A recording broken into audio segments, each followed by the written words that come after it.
श्रीरूपं सागरजातं सगणरघुनाथान्वितं तं सजीवं सावधेतं सावधूतं परिजनसहितं कृष्णचैतन्यदेवं श्रीराधा कृष्णपादान् सगणललिता श्रीविशाखान्वितांश्च हे कृष्ण करुणा सिंधु दीनबंधु जगतपते गोपेश गोपिका कांत राधाकान्त नमस्तुते तप्त कांचन गौरांगी राधे वृंदावनेश्वरी ब्रजभानुसुते देवी प्रणमामि हरिप्रिये वाञ्छाकल्पतरुवृक्ष कृपा सिन्धु एव च पतितानां पावनेभ्यो वैष्णवेभ्यो नमो नमः।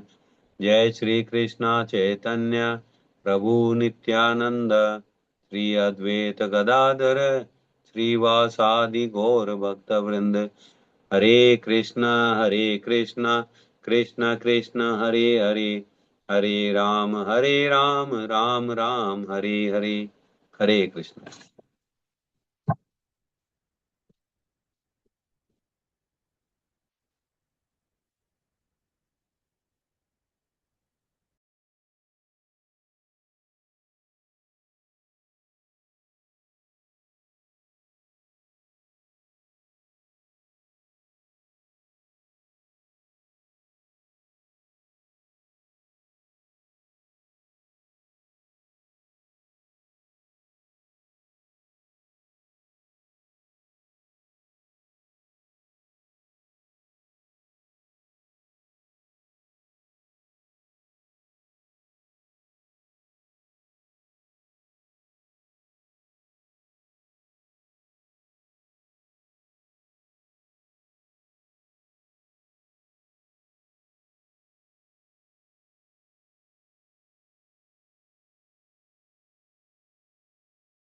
नमो विष्णुपदाय कृष्णपृष्ठाय भूतले श्रीमते भक्ति वेदांत स्वामिनिति नामिने नमस्ते सरस्वती देवे गौरवाणी प्रचारिणे निर्विशेष शून्यवादी पाश्चात्य देशतारिणे वंशाकल्पतरुभ्यश्च कृपा सिन्धुभ्येव च पतितानां पावनेभ्यो वैष्णवेभ्यो नमो नमः। जय श्री कृष्ण चैतन्य प्रभु नित्यानंद श्री अद्वैत गदाधर श्रीवासादि गौर भक्त वृंद हरे कृष्ण कृष्ण कृष्ण हरे हरे हरे राम राम राम हरे हरे।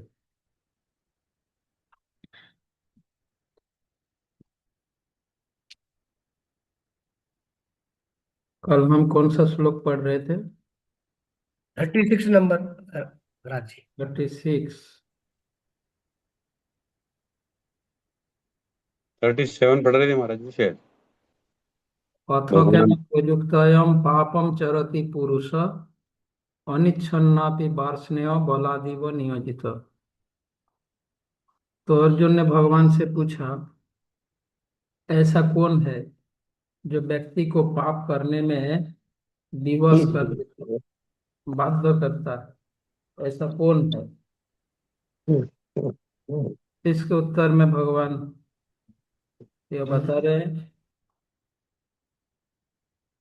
काम ऐसा क्रोध ऐसा रजोगुण समुद्भव महासन महापापना विद्यनामिह वैरिनाम।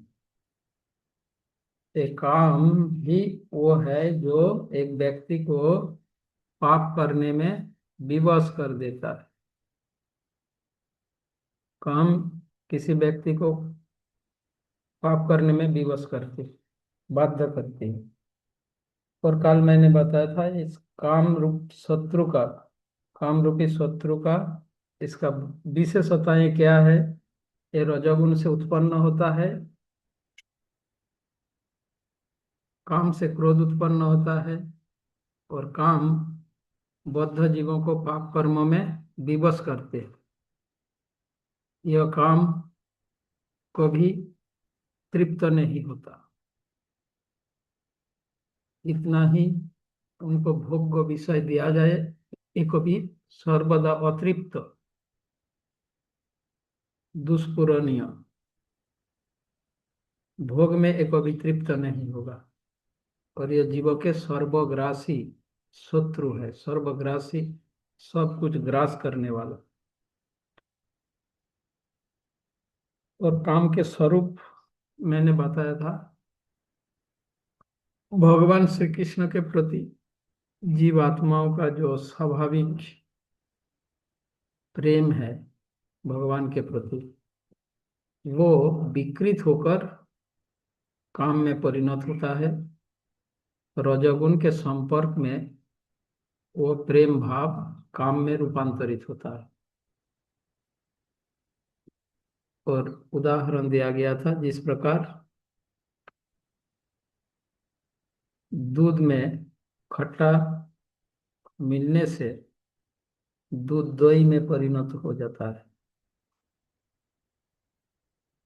तो इस 37वें श्लोक में भगवान यह बता रहे हैं कि एक काम शत्रु जीवों के परम शत्रु है। तो इसीलिए श्रील प्रभुपाद इस श्लोक के तात्पर्य में ये समझाते हैं, एक काम को किस प्रकार काम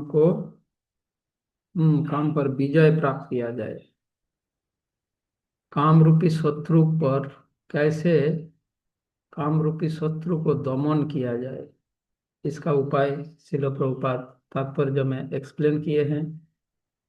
व्यक्ति को चाहिए कि ये रजोगुण को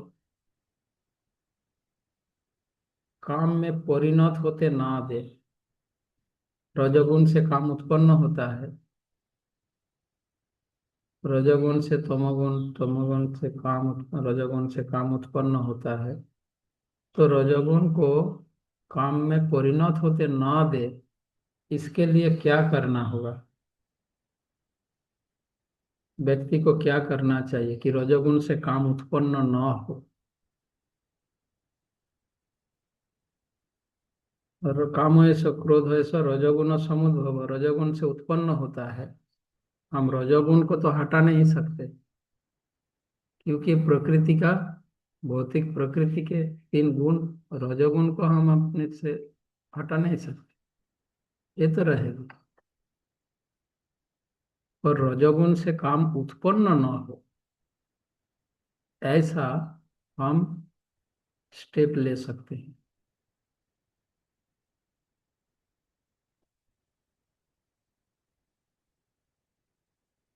रजोगुण को तो हम हटा नहीं सकते, किसी गुण को हटा नहीं सकते। अभी हमारा जो स्थिति है, जब तक भौतिक शरीर है 3 गुण रहेगा, ठीक है। तो रजोगुण से काम उत्पन्न न हो, इसके लिए हमें प्रयास करना है। उसके लिए प्रभुपाद जी बता रहे हैं, जब व्यक्ति शास्त्र के विधि के अनुसार कर्तव्य पालन के द्वारा जीवन निर्वाह करेगा, शास्त्र विधि के अनुसार कर्तव्य पालन के द्वारा अगर जीवन निर्वाह करे, वो जिए, जीवन निर्वाह करे, तो क्या होगा, सत्वगुण वृद्धि होने लगेगा। शास्त्र विधि के अनुसार जीवन निर्वाह करते करते व्यक्ति में सत्वगुण वृद्धि होगा, और सत्वगुण बढ़ने से रजोगुण अपने आप घट जाएगा। रजोगुण की प्रधानता नहीं रहेगी। रजोगुण वृद्धि होने से, रजोगुण प्रधान हो जाने से काम उत्पन्न होता है। तो यदि व्यक्ति सत्वगुण द्वारा प्रभावित रहे, रजोगुण द्वारा प्रभावित हो जाएगा तो काम उत्पन्न हो। तो रजोगुण से प्रभावित न हो, इसके लिए उपाय है शास्त्र विधि के अनुसार जीवन यापन करना। शास्त्र विधि के अनुसार जीवन यापन करते, कर्तव्य पालन करते हुए जीवन यापन करें, तो इससे सत्वगुण वृद्धि होगा। और इस प्रकार से रजोगुण का प्रभाव घटेगा, तो व्यक्ति सत्वगुण द्वारा प्रभावित रहेंगे, और तब काम उत्पन्न नहीं होगा, क्रोध उत्पन्न नहीं होगा। इस प्रकार से हमें सत्वगुण को वृद्धि करना है। व्यक्ति जब सत्वगुण में होते हैं तो उनमें काम और क्रोध का प्रभाव नहीं होता। फिर भी रजोगुण तो प्रधान नहीं हो, पर होगा, रहेगा तो सही। तो श्रीमद् भागवत बताते हैं ऐसा नहीं कि हमारे अंदर सतोगुण बढ़ जाएगा तो रजोगुण खत्म हो गया, ऐसा नहीं। रजोगुण तमोगुण सभी रहेगा, पर उसका प्रभाव कम हो जाएगा जब सतोगुण बढ़ेगा। व्यक्ति सतोगुण से प्रभावित रहे। फिर श्रीमद् भागवत बताते हैं तदा रजस्तमो भाव काम लोभ आदयश्चजे चेत एतय अनाविद्धम स्थितम सत्य प्रसिद्धति। जब रजतम गुण, उस समय रज और तमोगुण क्या होगा, उसका जो तदा रजस तमो भाव, रज तथा तमोगुण का जो भाव, जो विशेषताएं, क्या होगा उसका, चेतो एतो अनाविद्धम, हमारे चित्त को वो वो प्रभावित नहीं करेगा, विद्ध नहीं करेगा। कब, तदा उस समय, किस समय, जब शास्त्र विधि मानकर, शास्त्र विधि पालन करते हुए, कर्तव्य पालन के द्वारा जब व्यक्ति जीवन यापन करेगा।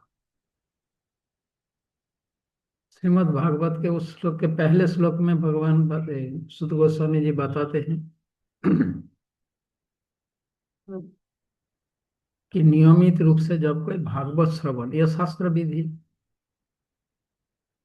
नित्यम भागवत सेवया भागवती उत्तम श्लोके भक्तिर्भवती नष्टिके, निष्ठा भक्ति का उदय होता है। तो नियमित रूप से भागवत श्रवण, इस प्रकार ये एक विधि है, शास्त्र के विधि, नियमित रूप से भागवत श्रवण, ऐसे शास्त्र के विधियों का पालन करने से सतोगुण वृद्धि होगा, और तब रजतम गुण का जो भाव, जो प्रभाव, वो हमारे चित्त को, हृदय को व्यथित नहीं करेगा, पीड़ित नहीं करेगा।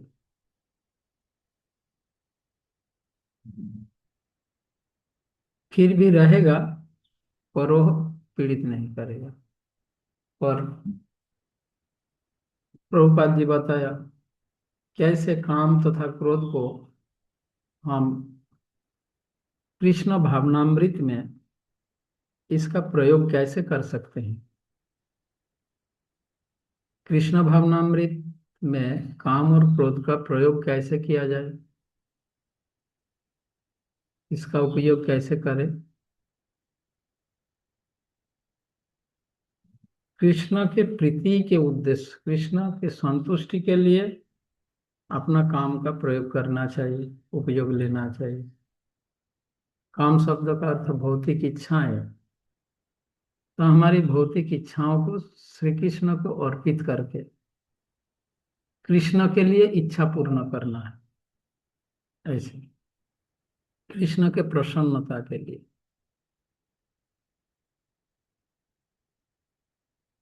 और आपको मिठाई खाने की इच्छा हो रही है, क्या करना होगा, मिठाई भगवान को अर्पित करो। यत् करोसि यदश्नसि यज्जुहोसि ददासि च यत् तपस्यसि पंथ तत्कुरुष्व मदर्पणम। तो इस प्रकार से कृष्ण प्रीति विधान के लिए, कृष्ण के प्रसन्नता के लिए हमें उसका प्रयोग करना है। श्रील नरोत्तम दास ठाकुर कहते हैं काम कृष्ण कर्मार्पणे क्रोध भक्त देशी जने लोभ साधु संग हरि कथा। ऐसे भौतिक इच्छाओं को कृष्ण कर्मों में नियोजित करना है। काम कृष्ण कर्मार्पण, जो भौतिक इच्छाएं होंगी उसको कृष्ण के प्रीति विधान में, कृष्ण के सेवा में नियोजित करना, जो भौतिक इच्छा। तो इस प्रकार से हम काम को कृष्ण भावनामृत में प्रयोग कर सकते हैं। हनुमान जी अपना क्रोध को भगवान श्री रामचंद्र की सेवा में लगाया। अर्जुन अपना क्रोध प्रदर्शन किया युद्ध भूमि में कृष्ण के प्रसन्नता के लिए, वो अपना क्रोध का अप्लाई किया। इसी प्रकार काम और क्रोध को भगवान की सेवा में नियोजित करके, जो भी काम आए और क्रोध आए, अगर हम न हनुमान है न अर्जुन है, तो हमें जब क्रोध आए तो हम क्या करें? ये तो सुनने में अच्छा लगता है, हनुमान जी ने किया है, अर्जुन ने किया है, और हमारे पास ना हम न अर्जुन है न हनुमान है, और न ही हमारे पास राम है न ही कृष्ण है, तो हम उनकी ऐसे प्रत्यक्ष सेवा हम कैसे करें?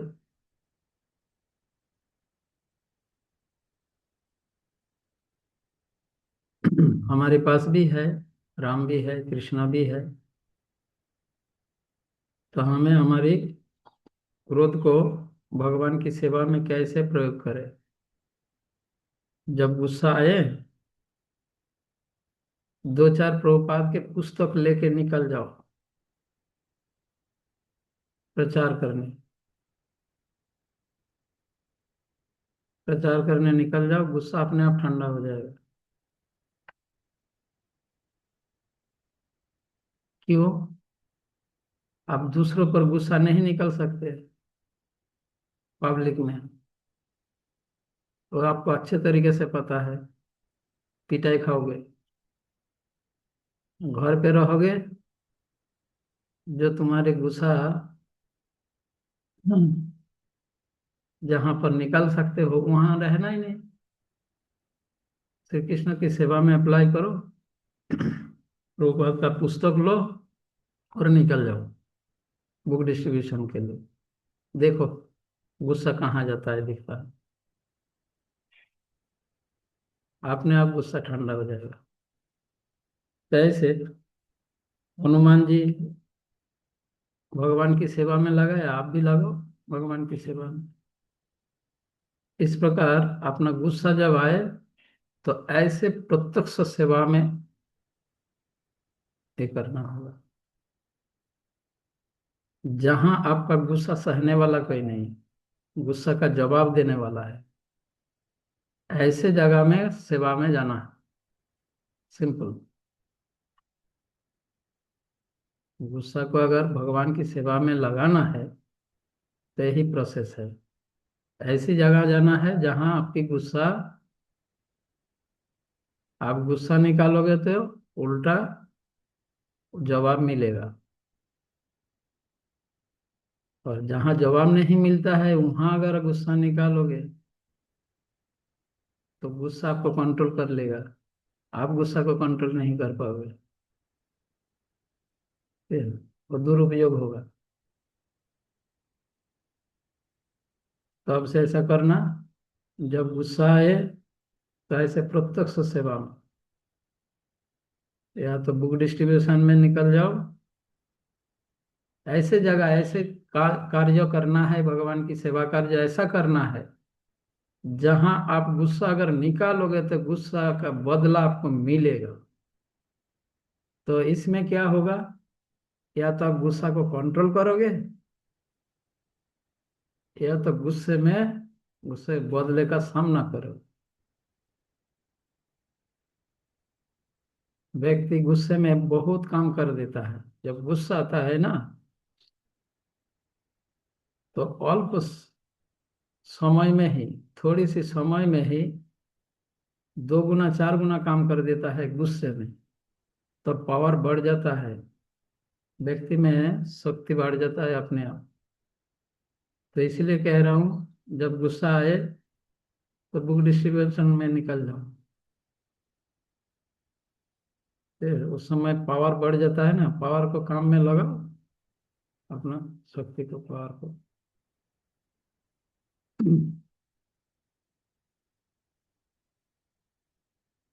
जीव जब जीवात्मा जब सत्य का अनुसंधान करता है, कब सत्य का अनुसंधान करता है? इंक्वायरी कब करता है? सत्य का इंक्वायरी कब करता है?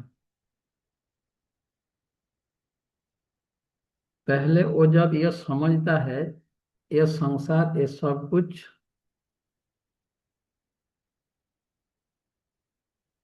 क्षणिक है, टेम्पोरारी है, और ये सत्य नहीं है, इटर्नल नहीं है। यह समझने से फिर वो सत्य का खोज करता है, इंक्वायरी करता है।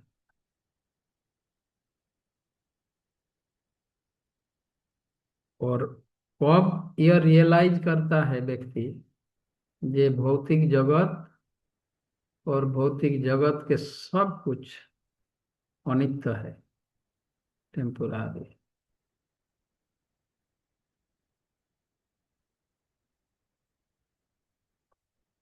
ये कब रियलाइज कर पाता है व्यक्ति?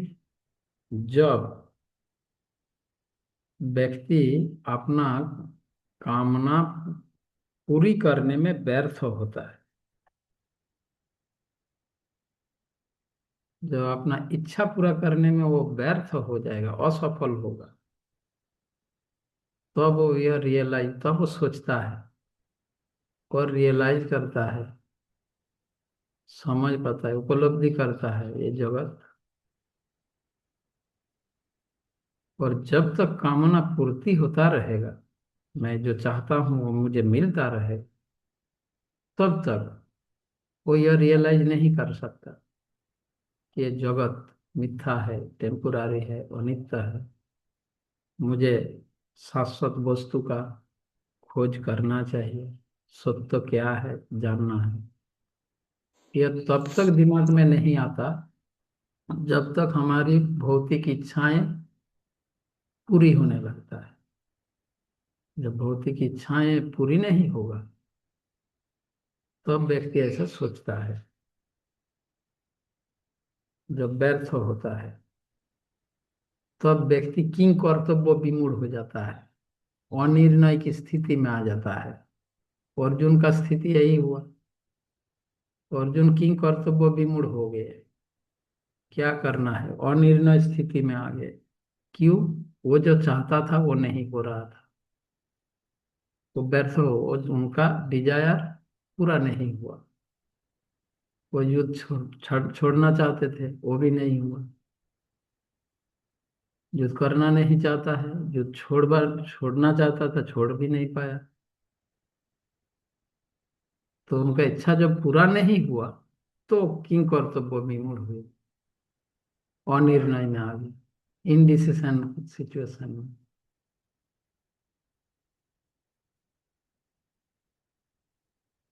अतः हमें किसका इंक्वायरी करना चाहिए?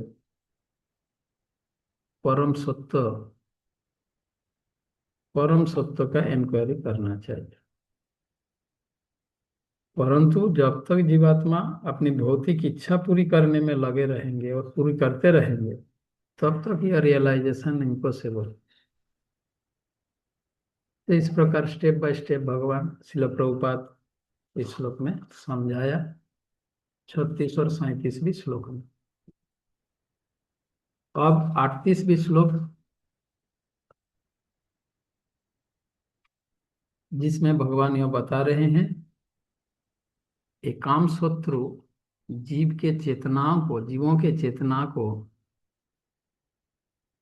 तथा विवेक को कैसे ढक देती है, आवृत कर देती है, आच्छादित कर देता है। यह बता रहे हैं, तीन भिन्न भिन्न आवरण, मात्रा के आवरण, भिन्न भिन्न मात्रा के आवरण द्वारा, तीन अलग अलग मात्रा के आवरण द्वारा काम जीवों के शुद्ध चेतना तथा विवेक को ढक लेती है, आच्छादित कर लेती है। वो बात यहाँ पे 38वीं श्लोक में बता रहे हैं। तीन अलग अलग मात्रा के आवरण द्वारा, अलग अलग मात्रा के आवरण से हमारी शुद्ध ज्ञान, शुद्ध चेतना तथा विवेक को आच्छादित करता है। धूमेनाव्रियते बह्नि यथा दर्शो मलेन च यथोल्लेनवावृतो गर्भ तथा तेन तथा तेन इदम आवृतम।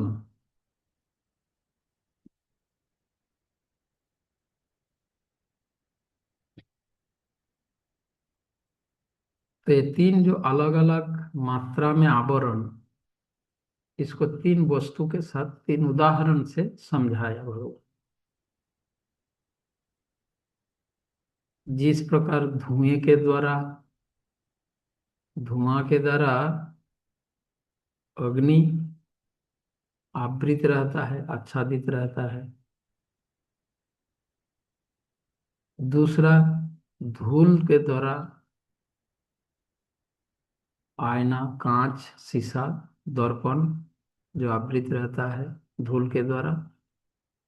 और तीसरी प्रकार मात्रा का आवरण, तीन अलग अलग मात्रा का आवरण।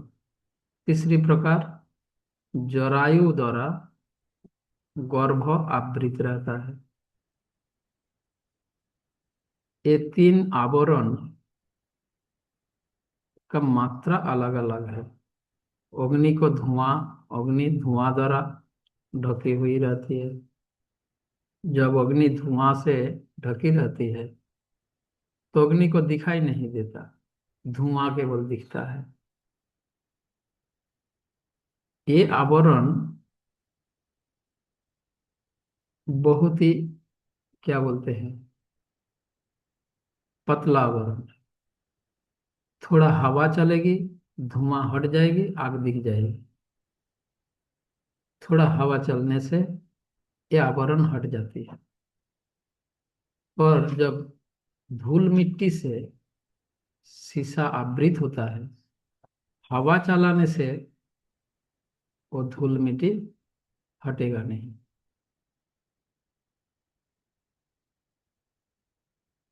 उसके लिए रगड़ना पड़ेगा, हवा चलने से नहीं हो पाएगा। शीशा साफ नहीं होगा हवा से।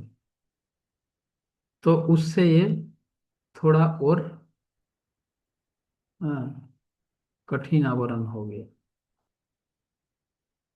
तो ये मध्यम मात्रा में है, पर प्रयास करने से ये भी हट सकता है।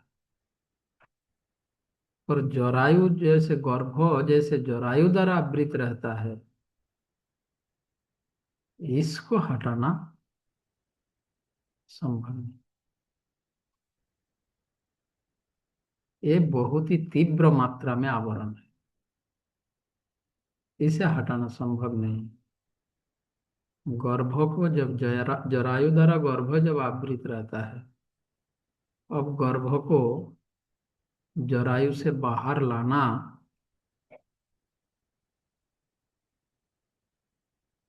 इसके लिए एक ही उपाय है, वेट करना हो,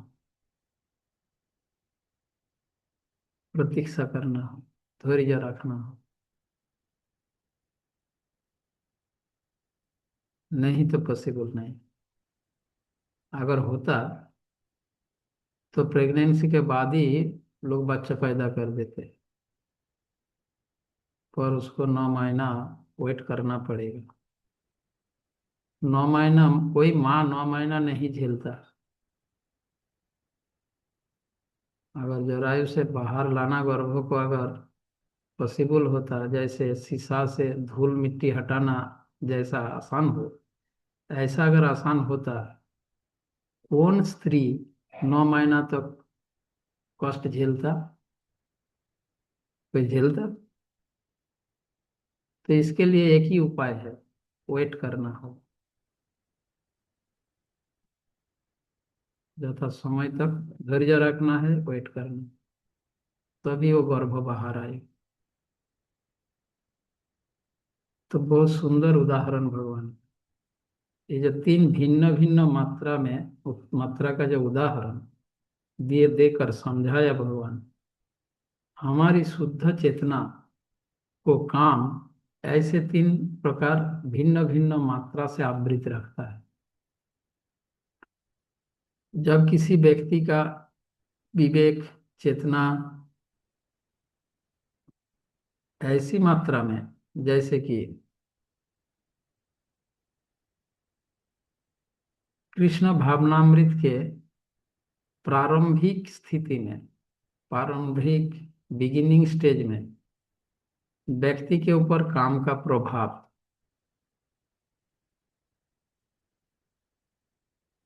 कैसा रहता है, जिस प्रकार धुएं के द्वारा आग ढकी रहती है। कृष्ण भावनामृत में जब व्यक्ति कृष्ण भावनामृत में प्रैक्टिस प्रारंभ करता है, कृष्ण भावनामृत का प्रैक्टिस अभ्यास जब प्रारंभ करता है शुरुआत में, उसका चेतना, शुद्ध चेतना कैसा आवृत रहता है, जैसे धुएं के द्वारा अग्नि आवृत रहता है। तो इस कारण जैसे धुएं में अग्नि आवृत होता है तो हवा चलाना जरूरत पड़ती है। तो हवा करने से धुआं धीरे धीरे हटेगा और आग जल जाएगी। और जब आग पूर्ण रूप से प्रज्वलित होता है और धुआं नहीं दिखेंगे, तो आग ही दिखेंगे। तो कृष्ण भावनामृत में भक्त भक्ति के विधि विधान जो पालन करते हैं, ये हवा की जैसे, ऐसे हवा चलते चलते चलते चलते वो आ जाता है। और दूसरा उदाहरण भगवान ने जो दिया, दूसरी मात्रा का आवरण का जो बात बताया, जैसे शीशा धूल मिट्टी द्वारा जो आवृत रहता है, इसके साथ, तो इसको समझने के लिए यह उदाहरण दिया जाता है।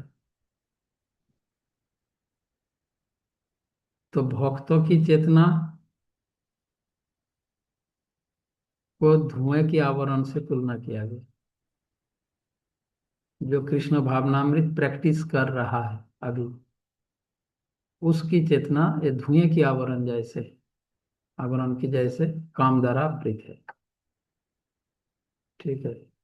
तो इसीलिए उसके लिए निर्देश यह है, वो नियमित रूप से विधि विधान पालन करते रहे, तो हवा चलते रहेगी और काम रूप आवरण हटता जाए। पशु पक्षी की चेतना के साथ तुलना किया जा सकता है।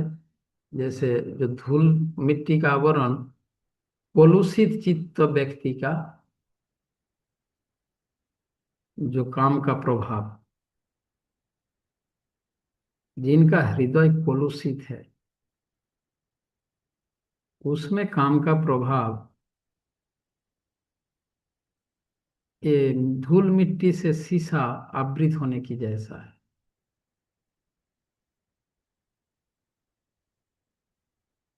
तो यह दृष्टांत दिया जाता है।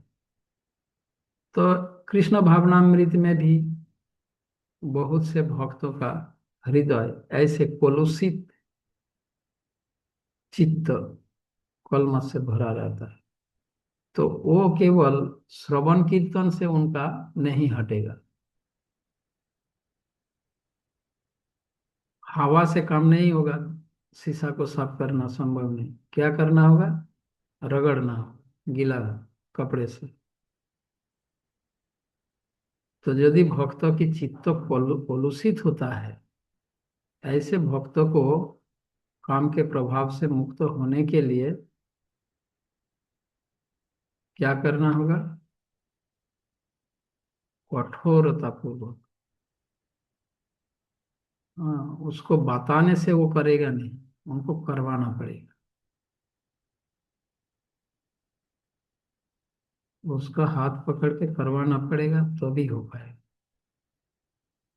इसी प्रकार बहुत से हमारे देखते हैं, कोई किसी भक्तों को बोल देने से वो कर लेता है, पर किसी को बोलने से नहीं करता,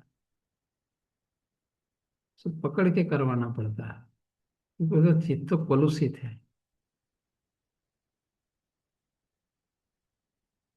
और जिसके चित्त उतना कलुषित नहीं है, तो बोलने से कर लेता है और करते करते वो उनका शुद्ध चेतना जागृत होने लगता है।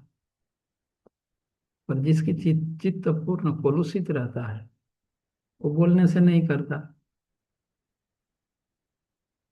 वो पढ़ता है, सुनता है, हाँ हाँ करेगा, पर वो करेगा।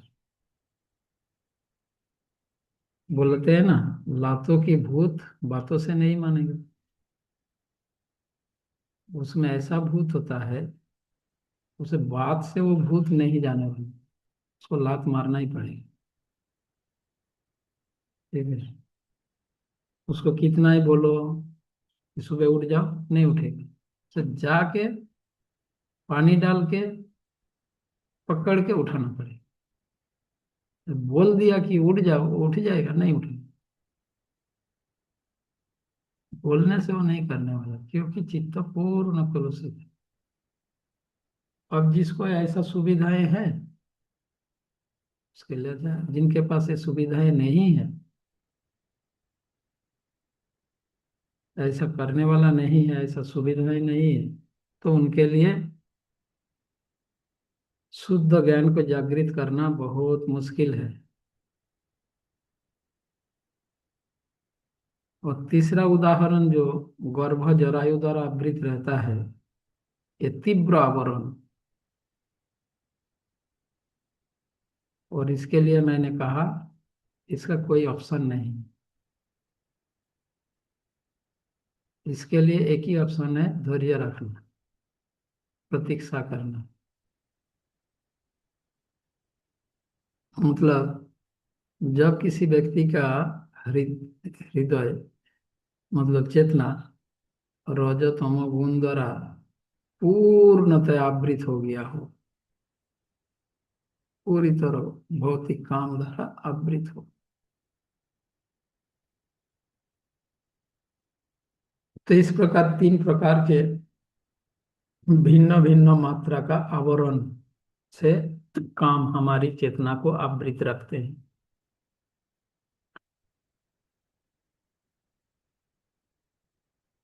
तो यह जानकर, यह समझकर, यह पहचान कर उसके अकॉर्डिंगली स्टेप लेना होगा।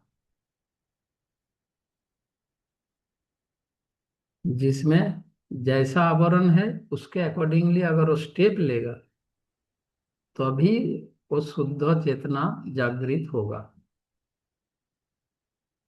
अगर उसके अकॉर्डिंगली स्टेप नहीं लिया गया तब पॉसिबल नहीं है, और वो केवल दिखावा होगा।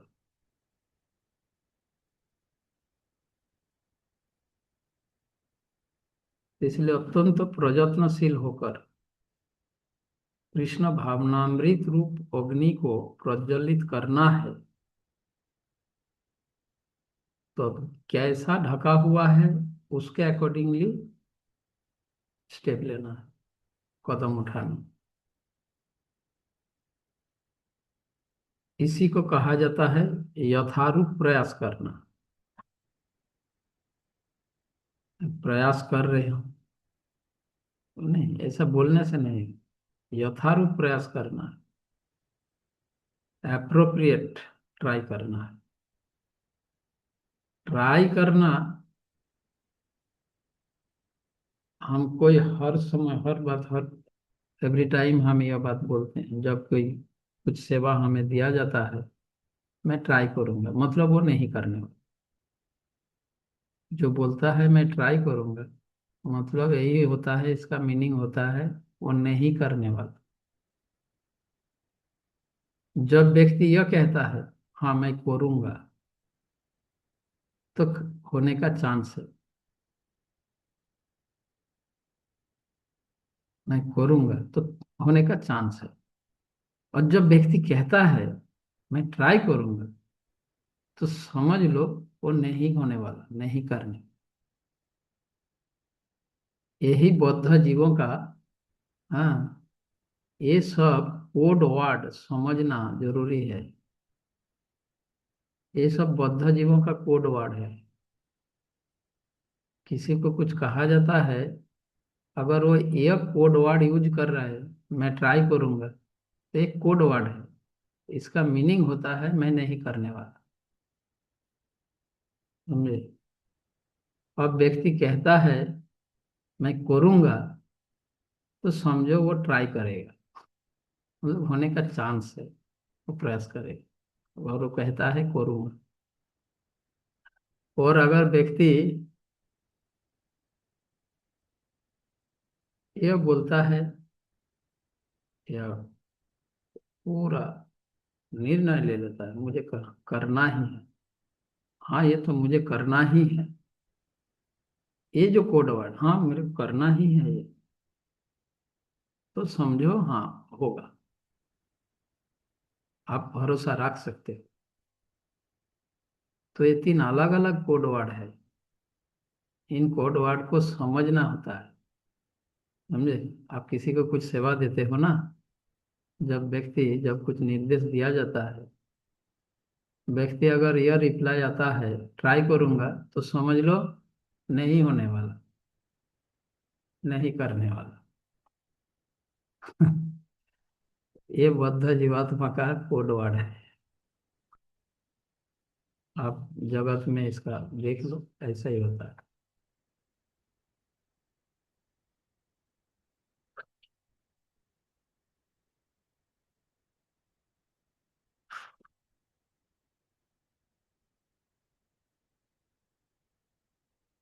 तो इसीलिए हमारी शुद्ध चेतना को एक काम रूप आवरण, इस आवरण से बाहर लाना है, तो हमें कृष्ण भावनामृत का, कृष्ण भावनामृत रूपी अग्नि को प्रज्वलित करना है, जलाना है।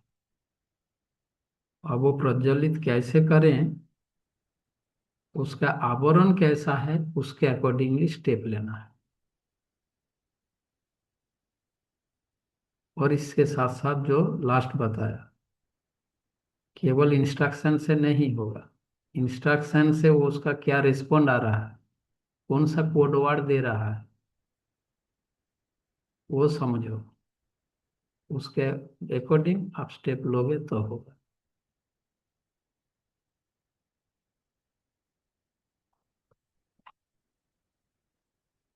जिस प्रकार अग्नि, अग्नि को एक कृष्ण भावनामृत को यहाँ अग्नि के साथ तुलना किया गया, तो अग्नि में जितना ईंधन मिलती वो उतना तेज जलने लगती है ना, उतनी तेजी से वो जलती है जितना ईंधन मिलेंगे। उसी प्रकार एक काम को भी अग्नि के साथ तुलना किया जा रहा है, काम अग्नि, और कृष्ण भावनामृत भी अग्नि के समान है। यदि काम रूप अग्नि को ईंधन जुगाओगे, सप्लाई दोगे, तो काम रूप अग्नि जल तेजी से बढ़ता जाएगा। और कृष्ण भावनामृत की ईंधन को अधिक सप्लाई दोगे, अधिक डालोगे, तो कृष्ण भावनामृत रूपी अग्नि तेजी से जलेगा। अब आप कौन सा अग्नि जलाना चाहते हो, ये पहले देखो, काम अग्नि को जला अधिक जलाना चाहते हो या कृष्ण भावनामृत अग्नि को जलाना चाहते हो। तो काम अग्नि का ईंधन क्या है, विषय भोग, डिजायर पूर्ति, भोग विषय। तो जितना विषय भोग करते, जो विषय भोग, विषय संग्रह ये करेंगे, तो काम अग्नि बढ़ता ही जाएगा, बढ़ता ही जाएगा। और कृष्ण भावनामृत का ईंधन क्या है, शास्त्र विधि पालन, भक्ति के विधि विधान पालन। इसको जितना बढ़ाओगे, तो कृष्ण भावनामृत रूपी अग्नि बढ़ता जाएगा। अब किस चीज को बढ़ाना है आप देख लो, उसके हिसाब से जो अग्नि जलाना चाहते हो वही जले।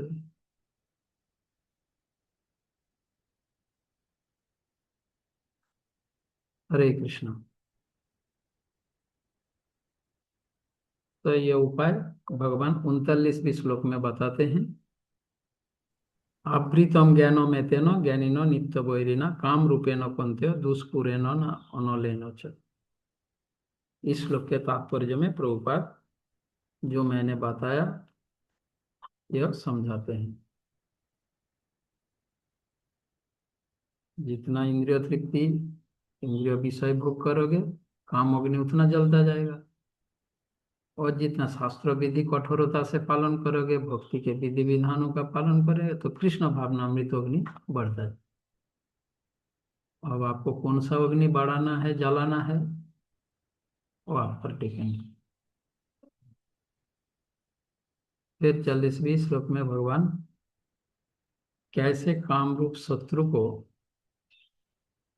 चिर शत्रु जीवात्माओं, इसको कैसे परास्त किया जाए, इसका उपाय 40 और 41 में भगवान बताते हैं। ठीक है, तो कल हम जरूर करेंगे। हरे कृष्ण।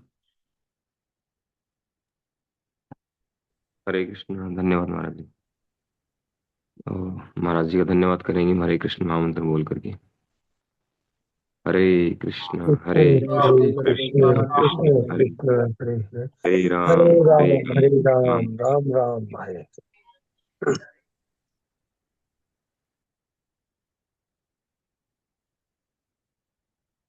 हरे कृष्ण। ठीक है,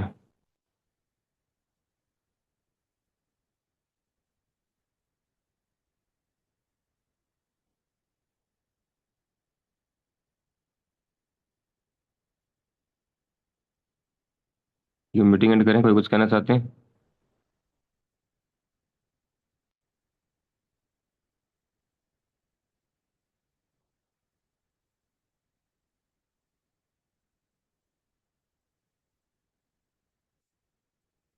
उन्नीस सात, ठीक।